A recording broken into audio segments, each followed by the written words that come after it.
Hello guys, ഇന്ന് നമുക്കൊരു കത്തീഡ്രലിന്റെ വിശേഷമായാലോ. ദാ എൻ്റെ ഈ ബാക്കിൽ കാണുന്നതാണ് യൂറോപ്പിലെ തന്നെ one of the second largest കത്തീഡ്രലായ കൊളോൺ കത്തീഡ്രൽ. ഇതെന്താ ഇതിൻ്റെ പ്രത്യേകത എന്നല്ലേ? ഏകദേശം 632 വർഷം എടുത്താണ് ഈ കത്തീഡ്രലിൻ്റെ പണി പൂർത്തിയായത്. 1248 സ്റ്റാർട്ട് ചെയ്ത പണിയാണ്, പക്ഷെ അവസാനിച്ചപ്പോഴേക്കും 1880. പിന്നെ എനിക്കിതിനകത്ത് ഏറ്റവും ഇൻട്രസ്റ്റിംഗ് ആയി തോന്നിയ 3 കാര്യങ്ങളാണ് ഉള്ളത്. ഒന്ന്, നമ്മുടെ ഈ ഉണ്ണീശോയുടെ ജനനസമയത്തെ ഉണ്ണീശോയെ കാണാൻ ചെന്ന 3 രാജാക്കന്മാരെ ഓർമ്മയില്ലേ?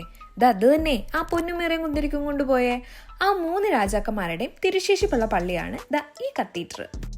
പിന്നെ രണ്ടാമത്തെ ഇൻട്രസ്റ്റിംഗ് കാര്യം എന്താണെന്ന് വെച്ചിട്ടുണ്ടെങ്കിൽ, ലോകത്തിലെ തന്നെ ഏറ്റവും വലിയ പള്ളിമണികളിലൊന്ന് നമ്മുടെ ഈ പള്ളിയിലുണ്ട്. അത് 2 തവണ മാത്രമേ മുഴങ്ങത്തുള്ളൂ, ഒന്ന് ക്രിസ്മസിനും മറ്റേത് ഈസ്റ്ററിനും. ഈ പള്ളി കാണാൻ വരുന്നത് ഞാനിത് 2ാമത്തെ തവണയാണ്. ഈ പള്ളിയിൽ എപ്പോൾ വന്നാലും ഈ പള്ളിയുടെ എന്തെങ്കിലും ഒരു അറ്റകുറ്റപ്പണി നടന്നുകൊണ്ടേയിരിക്കും. കൊളോണിലെ വിശ്വാസപ്രകാരം ഈ കത്തീഡ്രലിന്റെ പണി തീരുമ്പോഴാണ് ലോകാവസാനം. ഇതിന്റെ പിന്നിലും ഏറ്റവും ഇൻട്രസ്റ്റിംഗ് ആയിട്ടുള്ള ഒരു സ്റ്റോറി കൂടിയുണ്ട്.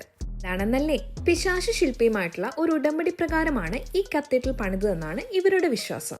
എന്താലേ, നല്ല ഇൻട്രസ്റ്റിംഗ് ആയിട്ടുള്ള ഒരു സ്റ്റോറി അല്ലേ അത്. പിന്നെ ഇതിന്റെ ഏറ്റവും വലിയ പ്രത്യേകതയാണ് ഈ കാണുന്ന ബലിപീഠം. ഇത് നല്ല ഉയർന്നിട്ടുള്ളത്, നല്ല കറുത്ത മാർബിളും കൊണ്ടാണ് ഈ ബലിപീഠം നിർമ്മിച്ചിരിക്കുന്നത്. ഈ പള്ളിയിലെ ശില്പങ്ങളും കൽത്തൂണുകൾ നിറഞ്ഞ നിരയും സ്റ്റെയിൻ ഗ്ലാസ് ജാലകങ്ങളും എടുത്തു പറയേണ്ട ഒന്നാണ്. അപ്പോൾ എങ്ങനെയുണ്ട് നമ്മുടെ ഈ കൊച്ചു ഇൻഫോർമേറ്റീവ് വീഡിയോ? കൂടുതൽ വീഡിയോസിന് വേണ്ടി നമ്മുടെ ചാനൽ സബ്സ്ക്രൈബ് ചെയ്യുക. ബൈ.